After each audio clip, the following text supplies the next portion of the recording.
kehidupan kebangsaan yang baik, bernegara yang baik itu sama persis seperti orang ketika sholat berjamaah. Orang itu kan kalau sholat berjamaah tidak akan dimulai kalau belum azan, ya. Azan ini sebagai komando tanda kita sudah boleh memulai melaksanakan sholat, tanda masuknya waktu sholat itu azan, sekaligus memanggil orang untuk melaksanakan sholat, itu azan. Nah, ketika kehidupan berbangsa ini akan dimulai tentu ada azannya. Apa azan dalam kehidupan berbangsa ini? Proklamasi. Proklamasi kemerdekaan ini merupakan azan, ya, tanda masuknya waktu sholat, tanda bahwa bangsa ini akan berdiri. Itu dimulai dari proklamasi kemerdekaan. Mana mungkin suatu bangsa itu akan bisa mendirikan suatu bangsa itu, negara akan bisa dimulai, akan bisa berdiri, pembangunan akan dimulai, mana mungkin kalau sebelumnya tidak dalam kondisi merdeka.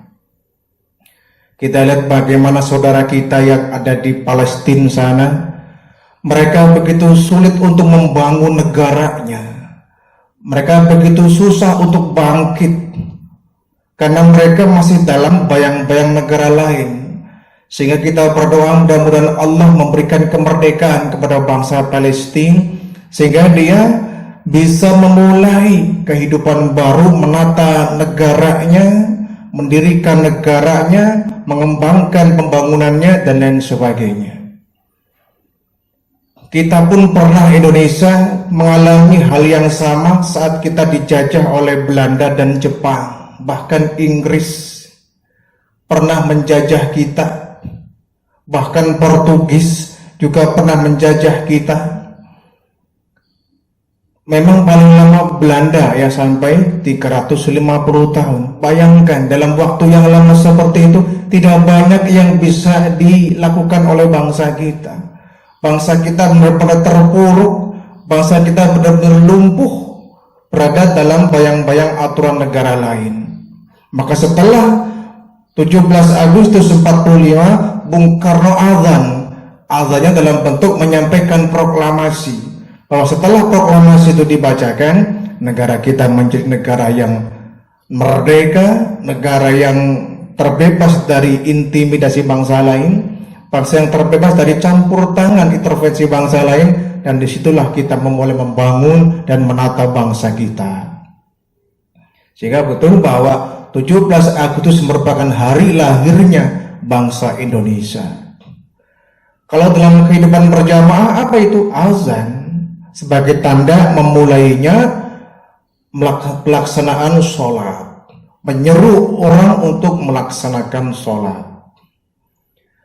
Setelah azan tentu kita nggak langsung mendirikan sholat berjamaah, ada qobliyah. Nah, qobliyah ini merupakan bentuk latihan kita, pemanasan kita sebelum kita melaksanakan sholat berjamaah. Qobliyah, anggap ini sebagai pemanasan. Namanya orang itu kan perlu pemanasan, orang olahraga pun perlu pemanasan, ya. Orang main sepak bola butuh pemanasan, orang main badminton pun butuh pemanasan. Sholat berjamaah juga butuh pemanasan, yaitu sholat qobliyah. Dalam kehidupan berbangsa, apa qobliyahnya? Yaitu menata, memilih siapa yang akan dipilih menjadi seorang pemimpin dan pendiri bangsa, merumuskan Pancasila, merumuskan Undang-Undang Dasar. Ini pemanasan sebelum Pancasila ini dikembangkan menjadi falsafah negara kita. Sebelum Undang-Undang Dasar ditetapkan sebagai dasar haluan dalam berbangsa dan bernegara, perlu ditetapkan sebelum bangsa ini betul-betul berdiri. Qobliyah namanya itu. Dan alhamdulillah Bung Karno beserta para ulama-ulama yang lain, mereka merumuskan Pancasila, merumuskan Undang-Undang Dasar, dan itu merupakan pedoman kita dalam kehidupan berbangsa dan bernegara, yang isinya pun banyak mengambil ilham dari Al-Quranul Karim. Ya, qobliyah. Setelah qobliyah baru qomat. Qomat ini apa? Pemilihan presiden, bahwa sholat berjamaah akan segera dimulai. Kalau nggak qomat ya nggak bakal ada sholat berjamaah. Qomat sebagai pertanda orang akan melaksanakan sholat berjamaah. Bahkan adzan dengan qomat itu biasanya lebih diutamakan qomat ya. Orang berjamaah kadang-kadang adzannya enggak, qomatnya iya. Di qomat ini pemilihan presiden kalau dalam bangsa kita, tanda bahwa sholat akan segera dimulai, tanda bahwa bangsa akan segera berdiri. Setelah qomat baru ini yang agak sulit, apa? Memilih imam. Ya. Memilih imam, siapa yang akan memimpin sholat berjamaah ini. Sebab tidak mungkin sholat berjamaah kemudian imamnya masing-masing. Ya bukan berjamaah namanya. Negara nggak mungkin berdiri dengan presiden masing-masing. Satu negara, satu bangsa harus satu presiden. Satu negara, satu bangsa, satu presiden. Satu masjid ya satu imam. Nggak mungkin satu masjid, dua imam dalam waktu yang sama melaksanakan berjamaah. Satu negara nggak mungkin dipimpin oleh dua pemimpin sekaligus dalam waktu yang sama. Harus satu.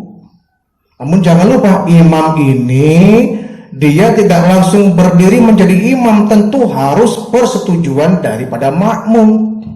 Jangan sampai ada imam dia egois, merasa dia mampu, merasa dia bisa, padahal jamaahnya kurang suka, mungkin bacaannya kurang bagus, mungkin bacaannya jelek, mungkin bacanya kurang fasih, mungkin ayatnya banyak yang terlupa. Mungkin ketika baca Al-Quran juga semraut. Jangan sampai berjamaah ini makmumnya tidak disukai, imamnya tidak disukai oleh makmum.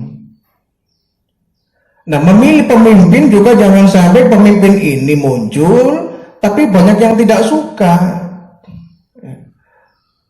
Misalkan Soekarno ya, beliau terpilih sebagai seorang pemimpin presiden dan dicintai oleh rakyatnya. Sebagaimana Rasulullah menjadi seorang pemimpin di Madinah, Nabi itu dicintai oleh rakyatnya. Bukan cuma itu, Abu Bakar Siddiq, Umar bin Khattab, Utsman bin Affan, Ali bin Abi Thalib sebagai pelanjut beliau, ya, Khulafaur Rasyidin menjadi khalifah, dia dipilih oleh rakyat karena dicintai oleh rakyatnya.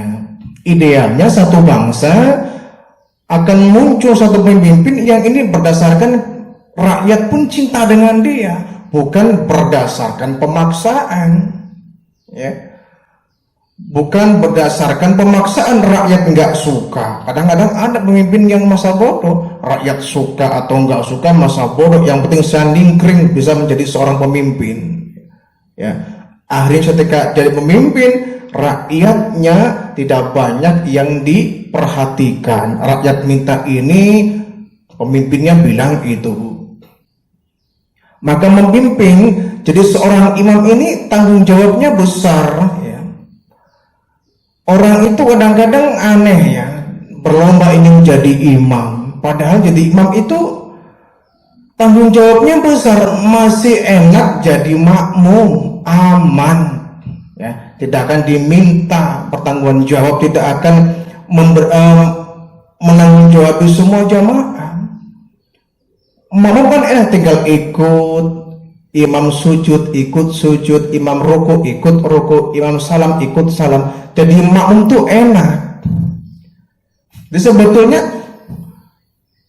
antara imam dan makmum enakan jadi makmum, tinggal ngikuti aja itu. Tapi imam akan bertanggung jawab kepada seluruh jamaah yang ada di belakangnya. Satu masjid itu, semakin banyak jamaah yang ikut berjamaah, semakin besar pula tanggung jawab sebagai seorang imam.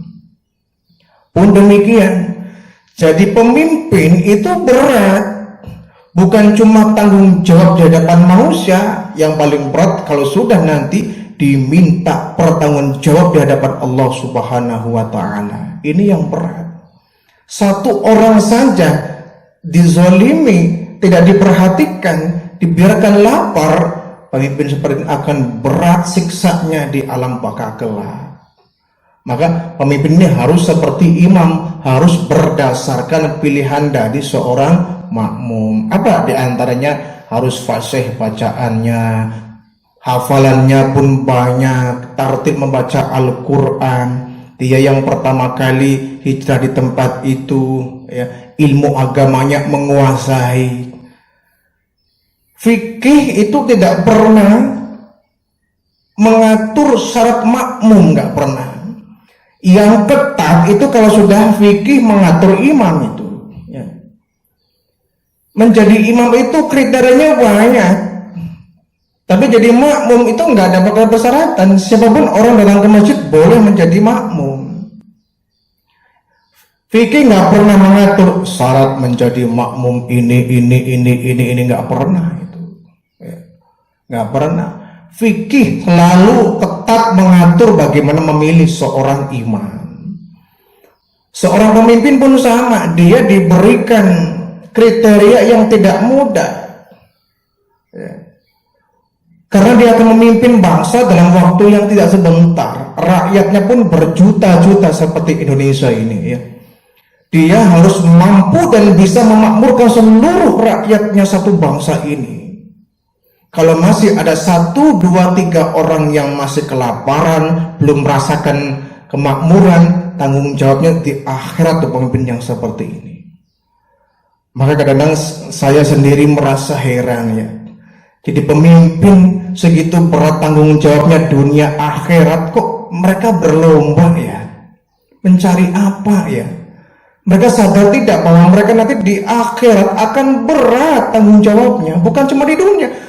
Di dunia barangkali dia hanya menyampaikan laporan pertanggungjawaban di depan DPR kalau dia presiden, ya. Paling-paling, ya, pahit-pahitnya dia ditolak mungkin laporannya oleh DPR misalkan, ya. Tetapi kalau kita sudah berhadapan dengan Allah, ya, kalau kita sudah ditolak pertanggungjawaban di hadapan Allah, ini repot. Jadi diberikan tanggung jawab ini sebetulnya bukan cuma dunia, ya, tapi yang lebih berat malah justru akhirat. Jadi seorang makmum itu lebih enak daripada menjadi seorang imam, ya. Tapi bagaimanapun juga satu masjid harus ada imamnya. Nggak mungkin kita rame-rame ke masjid terus sholat masing-masing, namanya apa tuh? Mending sholat di rumah. Sholat di masjid itu supaya berjamaah, ada makmumnya, ada imamnya.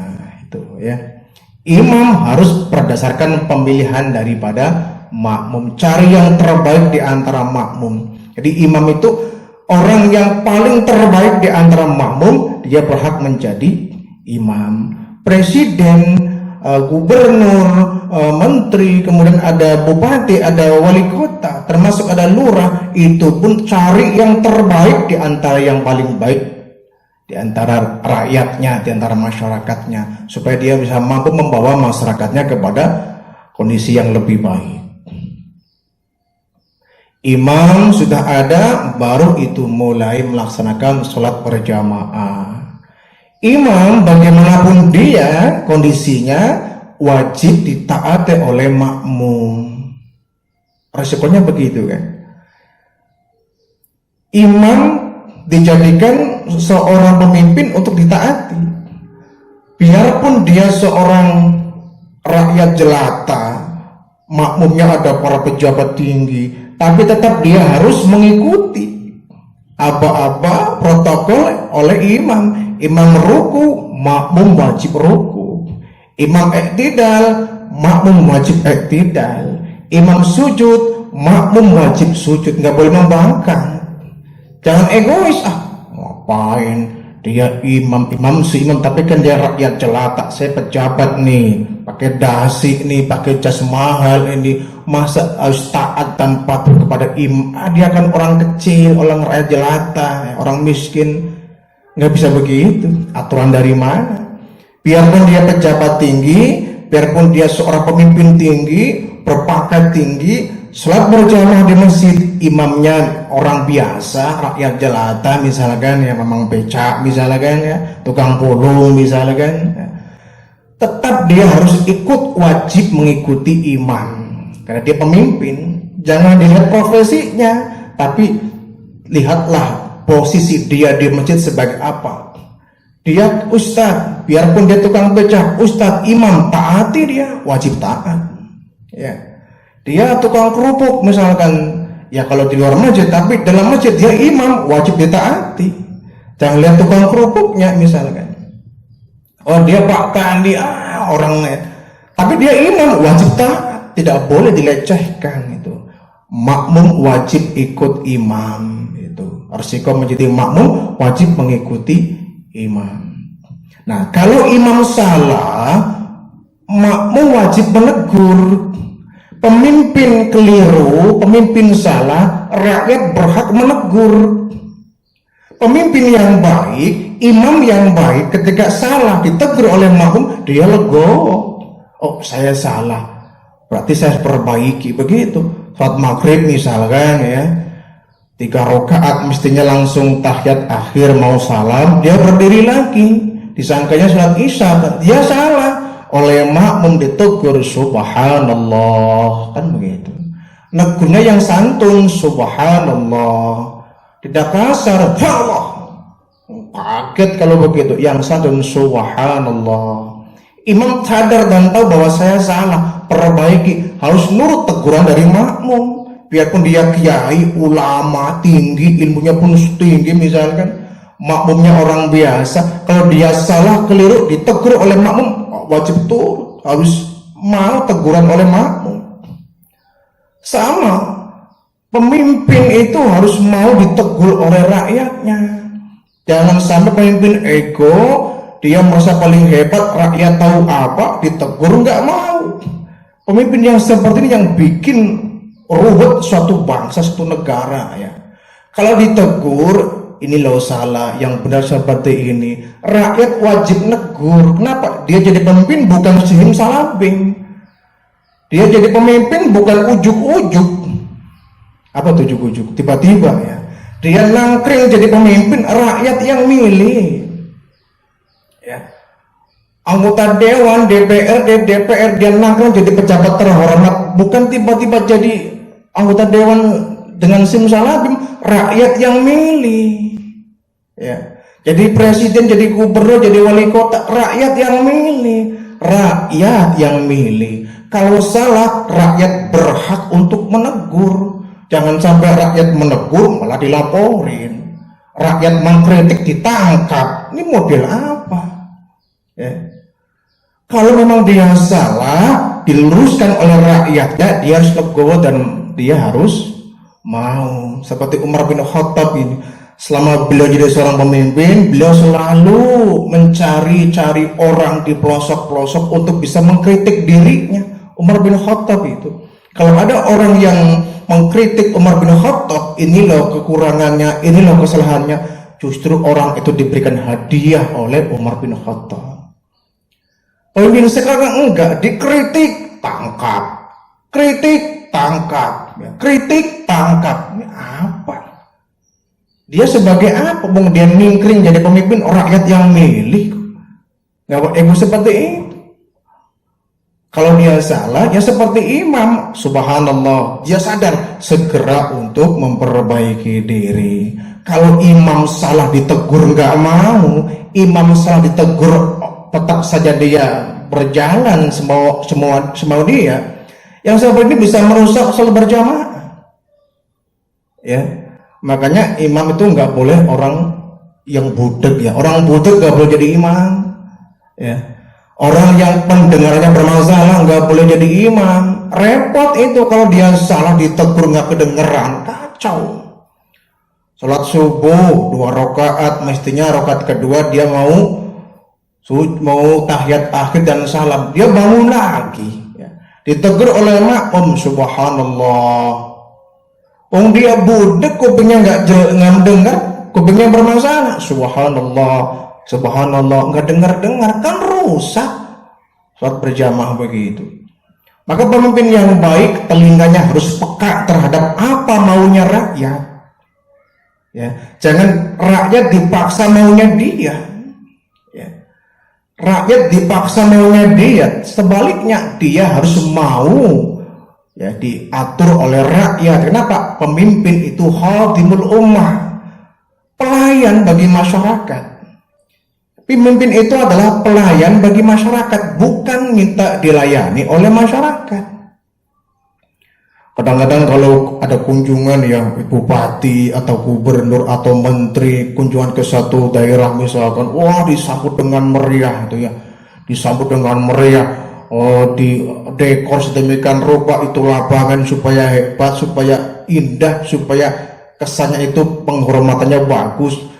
Ini kursi buat pejabat tinggi, cari jok yang paling empuk, hidangannya cari yang paling mahal-mahal, buahnya cari yang paling mahal, yang paling enak. Apa? Akan ada pemimpin kita, ada Pak Gubernur, ada Pak Bupati, Pak Wali Kota mau meninjau kita. Berikan yang terbaik, berikan pelayanan yang terbaik ya. Apa ini? Bukannya melayani rakyat, malah dilayani oleh rakyat. Yang seperti ini terbalik ini. Justru pemimpin itu memberikan yang terbaik kepada masyarakat, khatimul ummah, pelayan. Coba restoran ya. Restoran itu kan setiap pelayan pasti dia ramah, tamah ya. Dia dengan sopan santun, sok bapak ibu mau minum apa, mau makan apa itu. Pelayan itu. Pemimpin itu seperti itu, melayani rakyat. Maunya apa rakyat ini? Pengen apa? Sok bilang. Kan begitu. Harus mau diatur oleh rakyat. Sok pelayan yang ada di kafe, yang ada di restoran, kan dia nurut dengan tamu-tamunya. Ketika dipanggil, mas sebentar sini mas, dipanggil harus mau. Oh dia pelayan, wajib mengikuti suruhan dari yang dilayani itu. Harus mau diatur dengan orang yang dilayani itu. Pemimpin mestinya seperti itu ya. Pemimpin harusnya seperti itu, mau diatur oleh rakyat, mau ya minta bisa melayani rakyatnya dengan baik. Rakyat minta ini dilayani, rakyat minta itu dilayani. Bukan rakyat minta ini, pemimpin mintanya itu, dikritik oleh rakyat, malah yang kritiknya ditangkap, diadil, dijebloskan ke penjara. Pemimpin model apa?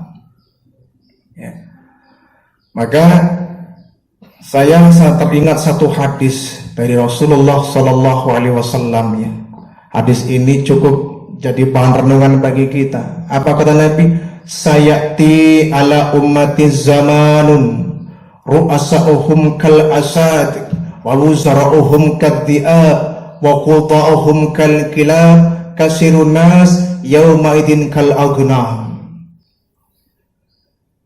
Kata Rasul, akan datang satu masa di tengah-tengah umatku, kata Nabi.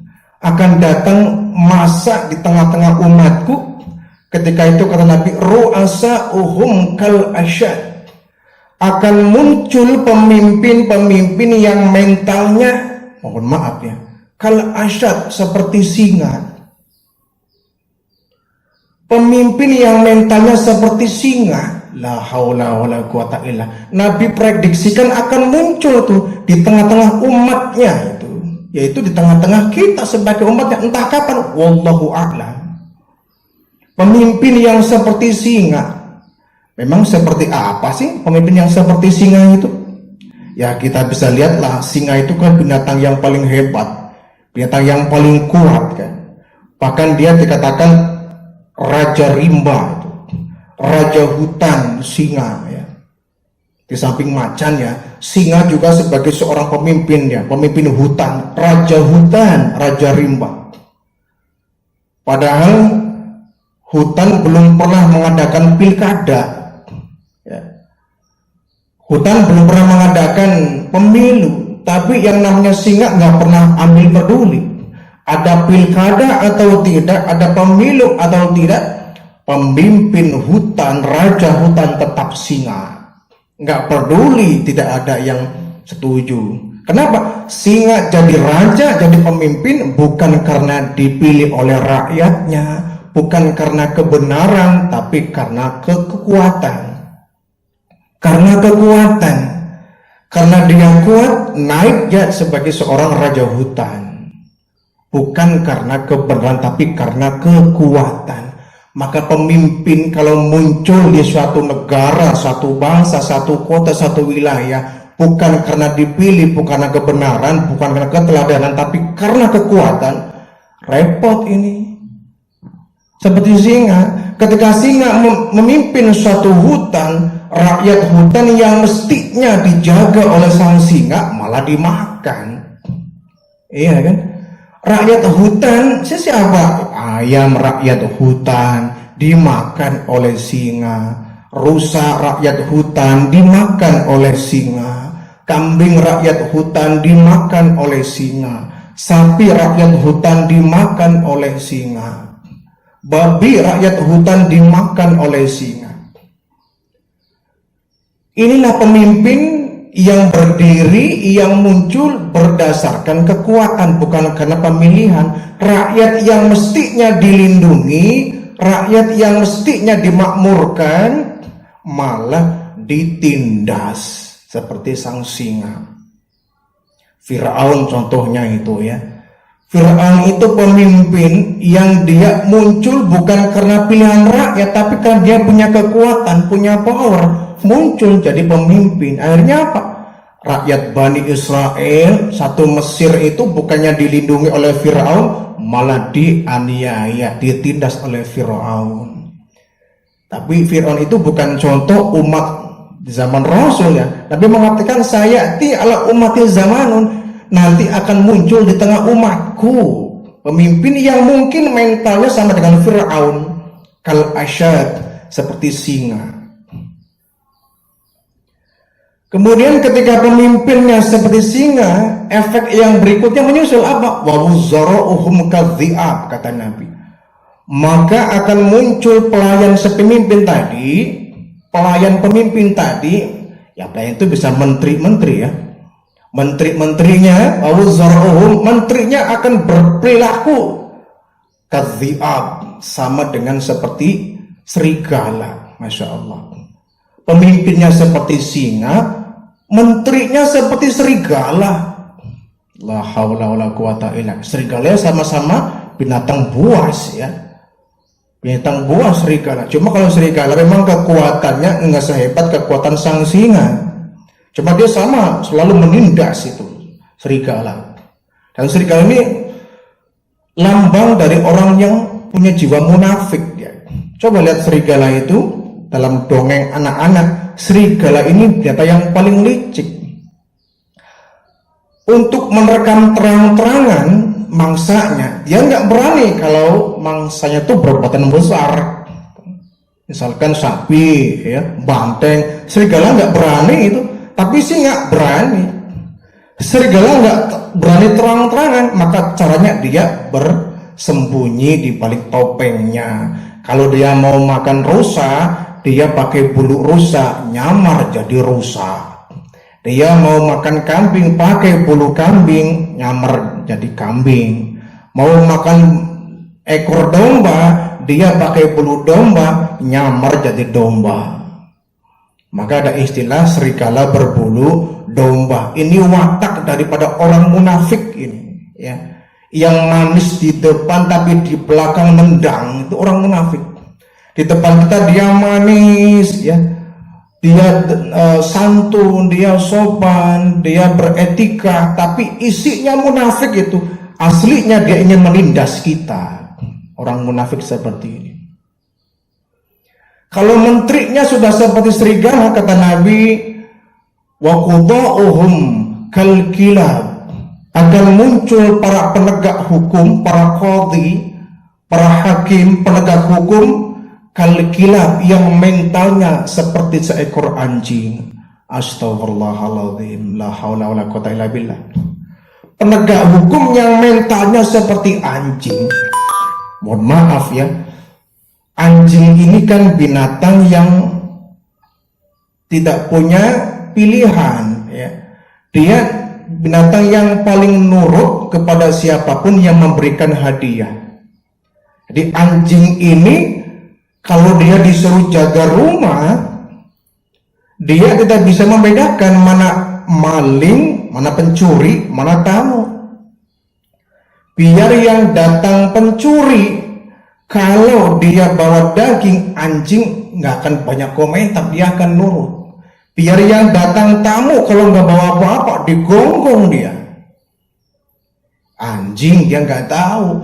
Pokoknya yang memberikan saya hadiah, dia majikan saya. Biar yang datang tamu nggak bawa apa-apa, digonggong.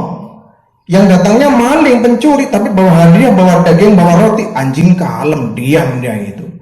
Pokoknya siapapun yang memberikan hadiah, dia majikan saya. Apa kata majikan saya? Itu yang harus saya lakukan. Nah, penegak hukum yang mental seperti ini kan kacau balau, merusak hukum itu. Menjadikan hukum seperti pisau, tajamnya ke bawah, tumpul ke bagian atas. Kalau rakyat kecil berbuat salah, hukum langsung ditegakkan, hukum langsung ditindak gitu, langsung diadili, langsung diproses. Rakyat kecil nggak berdaya, dia nggak bakal ngelawan. Tapi giliran yang gede, yang tinggi berbuat salah, hukum tidak jelas, pelitat, pelitut, alibinya kemana-mana, ya dalihnya bermacam-macam ya. Kalau rakyat kecil langsung ditindak gitu. Tapi begitu orang tinggi, orang besar, orang yang punya jabatan tinggi berbuat salah, hukum tumpul. Orang diam pura-pura tidak tahu. Ini namanya hukum berdasarkan pesanan. La haula wala quwata illa billah. Hukum berdasarkan pesanan. Ya. Yang namanya rakyat kecil, dia tersandung hukum, nggak punya apa-apa, dia nggak punya modal, dia ngadu ke sana kemari, capeknya saja itu. Bahkan ada satu anekdot, kalau rakyat kecil ya, kehilangan ayam, dia lapor, dia harus menjual kambing. Kalau yang hilangnya kambing, dia lapor, dia harus menjual sapi. Ya. Yang hilangnya dengan yang dijualnya lebih besar yang dijualnya. Rakyat kecil nggak berdaya, selalu dikalahkan dalam pengadilan. Tapi kalau sudah berhadapan dengan keadilan Allah, tidak ada yang bisa mengelak. Dan satu saat semua manusia akan menghadapi pengadilan Qadhi Rabbul Jalil, yakni pengadilan Allah. Di situ baru kita akan mendapatkan keadilan yang seadil-adilnya.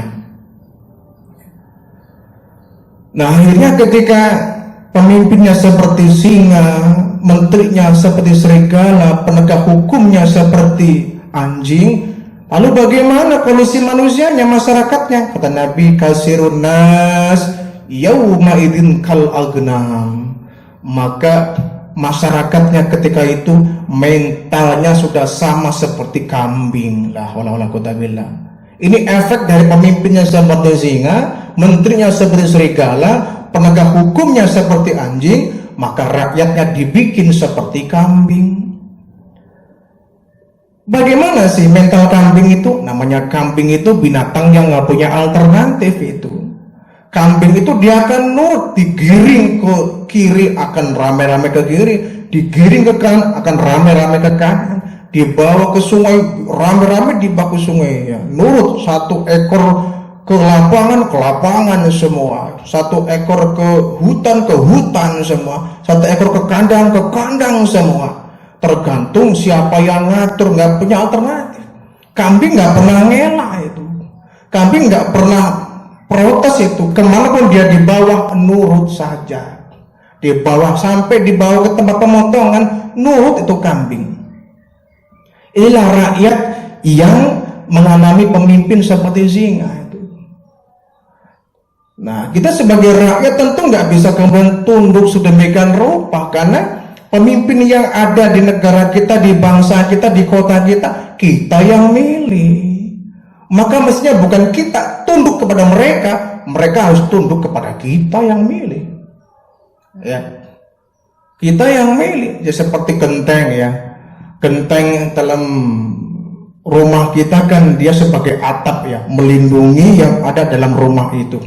Genteng jangan sombong, nih saya yang paling berjasa ini, saya yang paling hebat ini, semua harus nurut sama saya, kata genteng. Temboknya bilang, genteng kamu jangan sombong. sombong. Kenapa? Kamu ningkring di atas tuh karena ada saya. Kalau saya miring ambruk, kamu pun ikut ambruk. Ya kan? Ada pemimpin, kamu jadi presiden, jadi wali kota, jadi gubernur, jadi menteri sekalipun, kami yang milih rakyat. Ya. Kami yang milih, maka kami yang harus kamu ladeni, kamu layanin, bukan kamu minta dilayanin oleh kami. Khadimul ummah, pemimpin adalah pelayan bagi masyarakat. Dikritik, diberikan masukan oleh masyarakat, dia harus menerima. Maka mestinya pemimpin yang baik itu sering berusukan ke warga-warga. Bu, Bapak, kira-kira Bapak Ibu pengen program apa, nanti akan saya ajukan. Ya, Bapak Ibu pengen ada kegiatan apa, nanti akan kami kodok kegiatannya. Begitu. Ya, jangan kemudian tiba-tiba muncul aturan yang kita memihak. Ya. Rakyat dicekak sedemikian rupa, tiba-tiba ada kebijakan yang tidak kebijaksana, kebijakan yang tidak bijak. Ya. Pemimpin seperti ini akan banyak dilaknat oleh rakyatnya. Maka pemimpin seperti ini jangan harap dia akan menemukan keberkahan, akan menemukan kebahagiaan di dunia apalagi di akhirat. Nah, kita mendambakan pemimpin yang seperti ini, seperti Rasulullah, seperti para sahabat yang memiliki keteladanan sebagai figur yang bisa kita contoh dalam sehari-hari kita, sehingga kita menjadi negara yang baldatun thayyibatun wa rabbun ghafur, negara yang aman, tentram, damai, makmur, tapi tetap dalam naungan ridho dari Allah Subhanahu wa taala. Kan begitu.